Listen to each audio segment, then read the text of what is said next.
இலக்கண கவிதை எழுதிய அழகே உருகியதே என் உயிரே. உனதிரு விழிகள் இமைத்திடும் பொழுதில் பகலிரவு உரைகிறதே.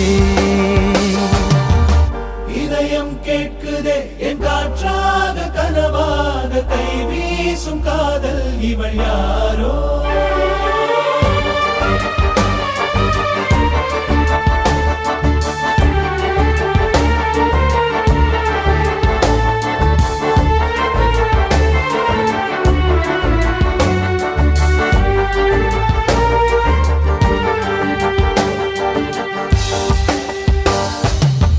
தேவதையின் விழியில் விழா காணும் பொன்வானம் அழைக்குது அருகில்.